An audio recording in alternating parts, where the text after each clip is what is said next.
नमस्कार। इनसे मिलिए प्लेलिस्ट में मैं मेजर जनरल नीलेंद्र कुमार यहाँ पर बात कर रहा हूँ श्री कुमार प्रशांत जी से, जो गांधी शांति प्रतिष्ठान के मुखिया हैं, गांधीवादी हैं। गांधी जी के साहित्य और कृतित्व का उन्होंने बहुत पैनी नज़र से अध्ययन किया है और वैसे साहित्यकार हैं और पत्रकार हैं, प्रखर दृष्टि वाले पत्रकार हैं और आजकल की घटनाओं पर भी अपनी नज़र रखते हैं, अपने विचार रखते हैं। आज उनसे बापू के बारे में बातचीत करते हुए मेरा प्रश्न ये है कि गांधी जी के उनकी दिनचर्या में, उनके सार्वजनिक जीवन में हम पढ़ते हैं कि व्रत शब्द काफ़ी सामने आता है, एकादश व्रत का उल्लेख होता है। तो प्रार्थना हम लोगों ने पिछले एक वीडियो में बात की, उनके दृष्टि में धर्म का क्या महत्व था इसकी बात की। तो ये जो व्रत है इसकी क्या उपादेयता है और किस नज़रिए से बापू इसको देखते थे, कृपया इसके बारे में बताएं।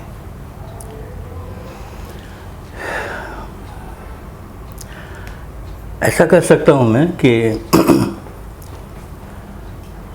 आदमी अच्छाइयों की तरफ, आदर्शों की तरफ आकर्षित होता है और वो आकर्षण कुछ हद तक तो आदमी को आगे ले जाता है, फिर आदमी को पुरानी चीज़ें पीछे खींच लेती हैं, वो फिर से अपने पुराने जीवन की तरफ लौट जाता है। ये एक बहुत बड़ा द्वंद्व है हमारे बीच में। हम गांधी को पढ़ते हैं, हम दूसरे लोगों को पढ़ते हैं, उनके जीवन को जानते हैं, तो अपने मन में भी लगता है कि हाँ कुछ तो है जो बात आगे बढ़नी चाहिए। बढ़े कैसे ये हम नहीं समझ पाते हैं क्योंकि हमारे भी संस्कार हैं, हमारे भी संबंध हैं, परिवार है, समाज है, वो अपनी तरफ खींचता है। इस जगह पर आदमी को मजबूत कैसे बनाया जाए? तो जैसे आप एक लिटमस टेस्ट रखते हैं किसी चीज़ को जांचने के लिए, वैसे आदमी अपने को कैसे जांचे, एक आध्यात्मिक प्रश्न है। इसके बहुत तरह के जवाब लोगों ने अपनी अपनी तरह से दिए हैं। गांधी कहते हैं कि नहीं, अपने जीवन को जांचने का तरीका भी तुमको खुद ही बनाना चाहिए। तुम अगर कहते हो कि तुम अहिंसा में मानते हो, तो शब्द से मानते हो या सच में उसको समझते हो, और समझते हो तो कैसे टेस्ट करते हो कि तुम समझते हो उसको। ये एक बड़ा प्रश्न है जिससे गांधी जी उन सब लोगों को लेकर जूझ रहे हैं जो उनके साथ आज़ादी के आंदोलन में आते हैं और कहते हैं कि हम भी आपके साथ चलना चाहते हैं, और थोड़ी दूर चलकर फिसल जाते हैं, या जब टेस्ट का समय आता है, जांच का समय आता है, तो कम पड़ जाते हैं। फिर गांधी जी उनको लेकर आगे बढ़ने की कोशिश करते हैं। तो अपने लोगों को तैयार करने के लिए कोई सेल्फ करेक्टिंग प्रोसेस बन सके, इसकी कोशिश में गांधी व्रत को आगे करते हैं। एकादश व्रत के नाम से आपने जिसका जिक्र किया, तो 11 व्रत हैं जिनके बारे में वो बात करते हैं और वो कहते हैं कि अगर तुम खुद को जांचना चाहते हो तो अपने जीवन को इन 11 व्रतों के माध्यम से जांचने की कोशिश करो। ये सब लागू नहीं हो जाएंगे तुम्हारे ऊपर, ये बहुत कठिन काम है, होता नहीं है, मेरे से भी नहीं होता है, लेकिन तुमको जांचने के लिए मैं ये रास्ता देता हूँ। और जांचने का सबसे अच्छा तरीका ये है कि रोज़ दिन इसको याद करो कि भाई सत्य की बात करनी है, लेकिन कल तो झूठ बोल गए। तो तुमको खुद ही अपने भीतर से पता चलेगा कि भाई सत्य का रास्ता इतना आसान नहीं है जितना बोल देने से हो जाता है। ये तो रोज़ रोज़ तुम्हारी परीक्षा करता है। तो रोज़ रोज़ की परीक्षा में उत्तीर्ण हो सको तुम, इतनी तैयारी तुमको करनी पड़ेगी, तो किसी बड़ी परीक्षा में तुम ज़्यादा समर्थ बन करके सामने आओगे।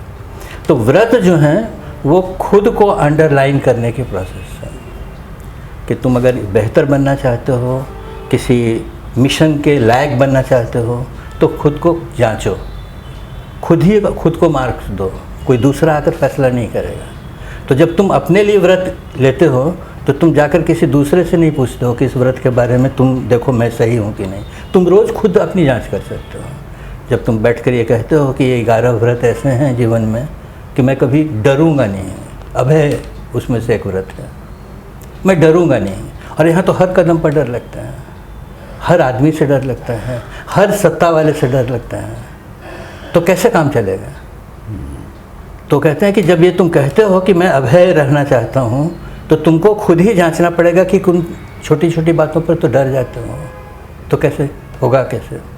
तो सेल्फ करेक्टिंग प्रोसेस आदमी की कैसे बने, इसके लिए उन्होंने व्रतों का ये इस्तेमाल किया।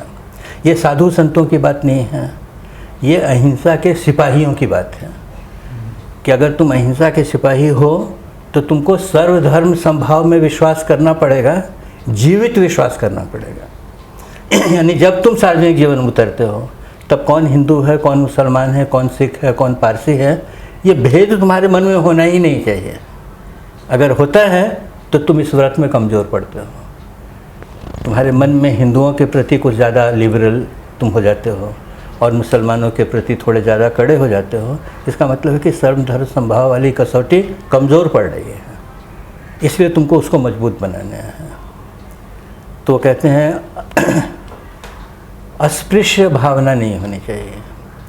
कोई भी एक चीज़ ऐसी नहीं है दुनिया में, कोई भी आदमी ऐसा नहीं है जिसको छूने से तुमको कोई नुकसान हो सकता है, क्योंकि उस समय अस्पृश्यता बहुत फैली हुई है, उसके खिलाफ उनको मानस बनाना है। तो जब कहते हैं कि रोज़ जब तुम लोगों के बीच में जाते हो और सामने से कोई दलित आ जाता है, हिचक जाते हो। अगर मन हिचक जाता है तो वो व्रत कमज़ोर पड़ा तुम्हारा। ध्यान करो, तुमको उस व्रत में फिर से मजबूत बनना है, अंडरलाइन करो उसको, मेरे अंदर ये कमज़ोरी आ जाती है। तो आदमी को एक मजबूत ध्येय के साथ तैयार करना ताकि वो अहिंसक लड़ाई में खड़ा हो सके, इसकी प्रोसेस है जिससे उन्होंने व्रतों को जोड़ा है। ठीक है। तो व्रत कमज़ोर चीज़ नहीं है, वो रटी रटाई चीज़ नहीं है, वो कोई कठमुल्लापन नहीं है। तुमको रोज़ रोज़ नया बनाते रहने की ताकत देने वाला वह तरीका है जिसको उन्होंने व्रत में बांधने की कोशिश की। तो हम सबको भी अपने जीवन में अगर हम कुछ नया करना चाहते हैं, हम अच्छा लिखना चाहते हैं, तो रोज़ अपने को लिखने को मांझते हैं। अच्छा इंसान बनना चाहते हैं तो क्या करते हैं, उसको भी तो मानना पड़ेगा जी। तो उसकी एक कोशिश है जिसके लिए गांधी जी ने व्रतों का सहारा लिया और एकादश व्रत के नाम से एक बड़ी ही मजबूत चीज़ हमारे सामने रख दी और कहा कि तुम ही को चलना है और तुम ही को फैसला भी करना है कि तुम चल पा रहे हो कि नहीं। बहुत अच्छा। देखते रहिए, हमारा ये वार्तालाप जारी रहेगा और भी वीडियो आगे आएंगे।